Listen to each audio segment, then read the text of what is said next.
What's going on, everybody? King Terrible here. Welcome back to my channel, a place where we can learn fighting games and be terrible together. So, Guilty Gear Strive has been out for about a week now, and I've been having a lot of fun playing the game. I did wind up going out to buy the Hori Rap 4 fight stick. I've always wanted to try using an arcade stick, and I figured now, while I'm learning a new fighting game, would be the perfect time. There are a few reasons why I decided to go with the arcade stick over the controller, or pad as it's commonly referred to, but mostly it's because it's less painful on my arthritic boomer thumbs, and since I'm playing on the PS5, I don't want to accidentally smash my controller in a fit of rage after getting dunked on by Mr. Dolphin for the 10th match in a row.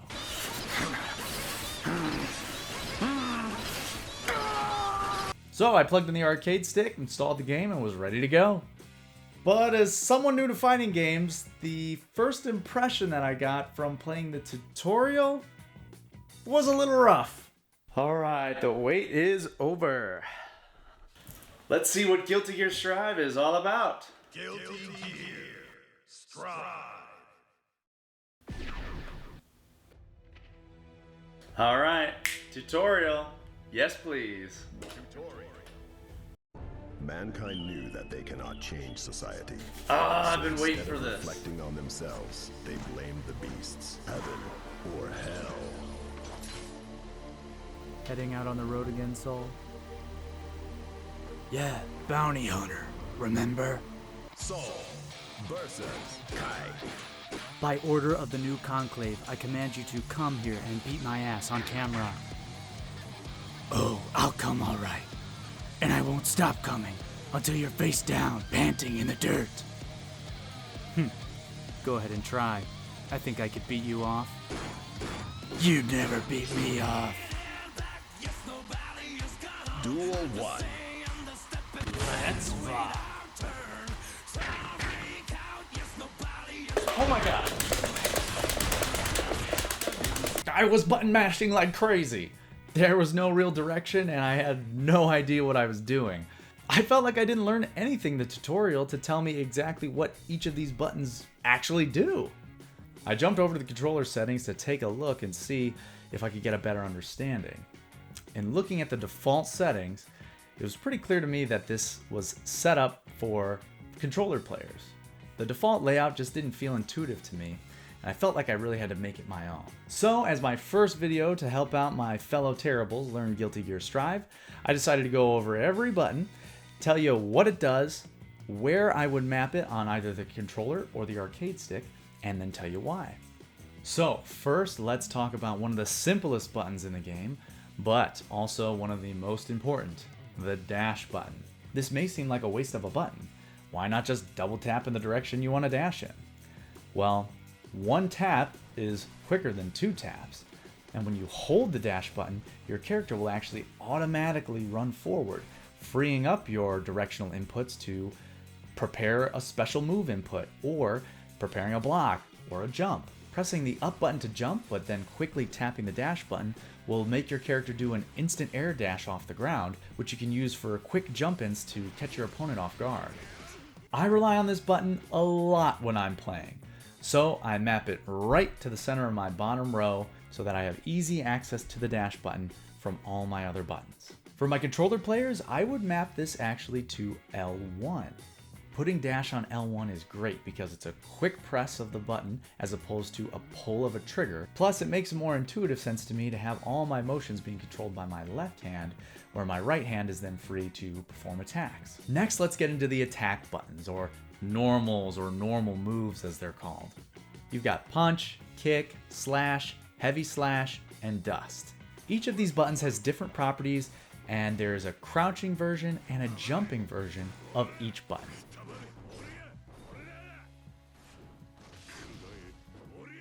Each character also has a list of command normals, which can be performed by pressing forward and inputting the desired attack button. In addition, certain normals can be comboed into each other. This is referred to in Guilty Gear as a Gatling. You're going to want to learn the way Gatlings work pretty quickly, as they apply to pretty much every character in the game. The first normal we'll learn about is the Dust button, a powerful attack that turns your opponent into dust. Just tapping the dust button will perform an overhead attack, an attack that needs to be blocked by your opponent while they're standing. If your opponent tries to block a standing dust by crouching, they'll get hit with the overhead strike. This makes this a great mix-up tool. A mix-up is something that keeps your opponent guessing. Are you going to hit high? Are you going to hit low? Do they need to block high? Do they need to block low? They have to predict one or the other. And if they predict wrong, you can capitalize. Holding down the dust button while standing unleashes a powerful hit that launches the opponent into the air. If you press up just after landing the dust attack, you will leap after your opponent and destroy them with a flurry of blows.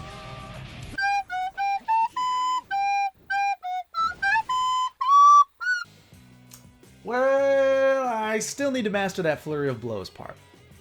Pressing down in the dust button will perform a sweep attack, something that your opponent will have to block low or they'll get hit and knocked down. When your opponent's knocked down, you have the advantage. Dust attacks don't typically combo into any other normal moves without spending some meter on a Roman cancel, and we'll go into that a little bit later. Another function of the dust button is that it also is your throw button. Holding forward or back while in close proximity to your opponent will throw them. You can also do an air throw by jumping and pressing forward and the dust button.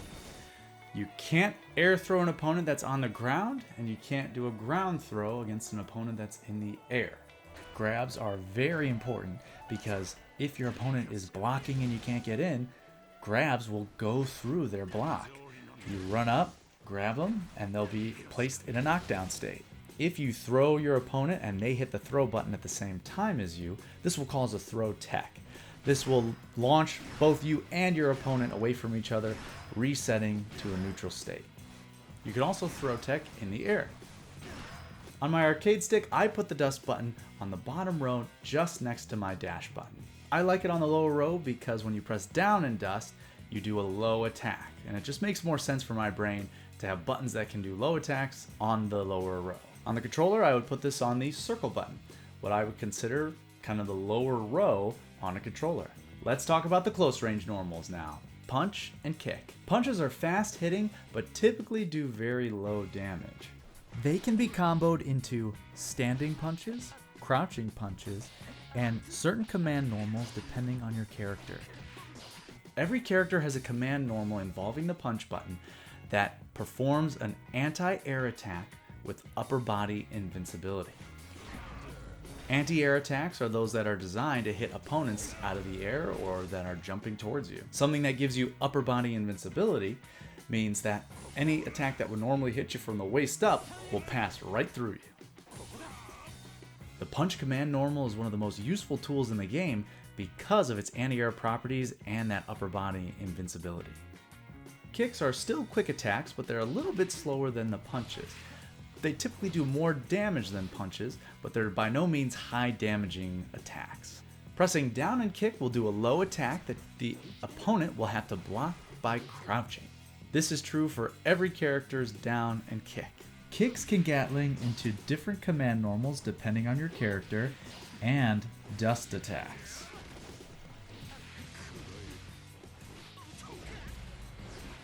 Now let's talk about the long range normals, slash and heavy slash. Slash is unique in that it's what's called a proximity normal. This means that if you're close to your opponent, you'll do one version of the slash attack, where if you're farther away from your opponent, you'll use a different version of the attack. As a beginner, it's going to take some time to get used to your spacing to know when your character is going to put the far slash out as opposed to the close slash.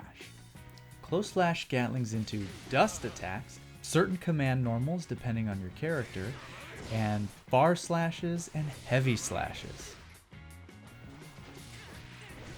Far slash typically only Gatlings into heavy slash. Then we've got heavy slash. Heavy slash has the highest damage of all the normal attacks at a baseline, but it's also one of the character's slowest moves.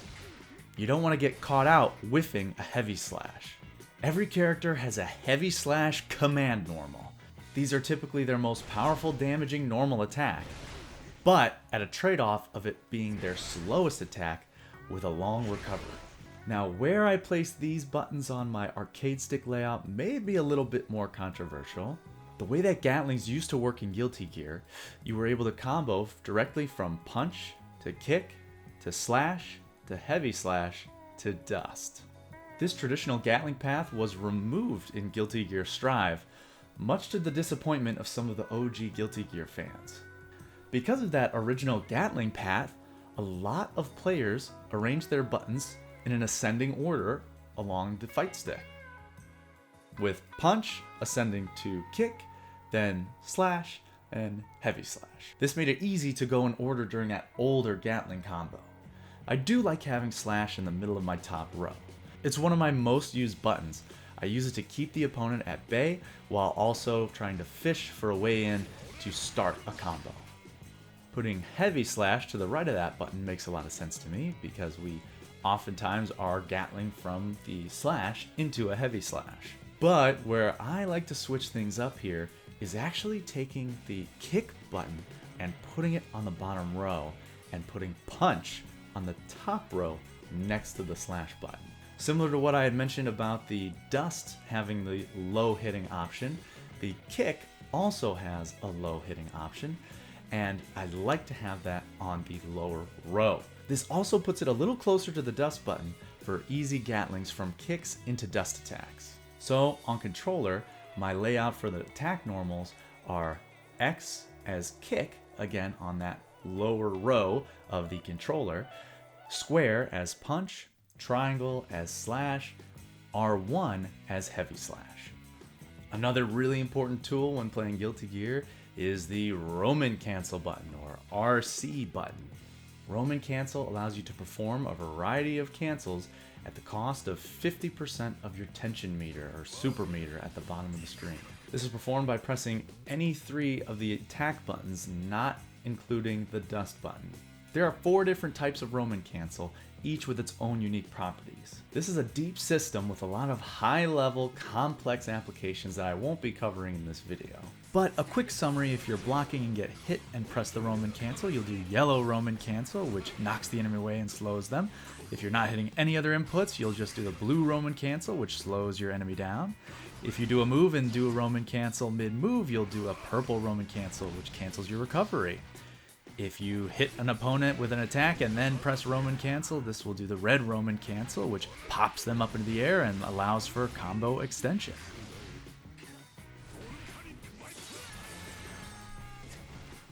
I put this next to the heavy slash button, so I have easy access to it if I need to cancel the recovery of one of my longer moves, or if I want to start a new combo off a heavy slash combo finisher.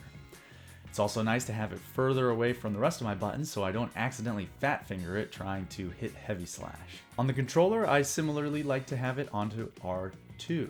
Lastly, we have the Psych Burst ability, or the Burst ability. This is the ultimate get off me button. This unleashes a burst of energy that will immediately interrupt your opponent's attack and send them flying, resetting you back to a neutral position. This burst is performed by pressing any other attack button and the dust button. You may have noticed the blue burst bar underneath your health. That is your burst meter, and it must be full in order to use a Psych Burst. There are 2 types of burst, blue and gold. The blue burst will come out if you're actively getting hit by your opponent. If they get hit by the burst, it'll restore 30% of your burst bar. The gold burst will come out if you're not being actively hit by your opponent.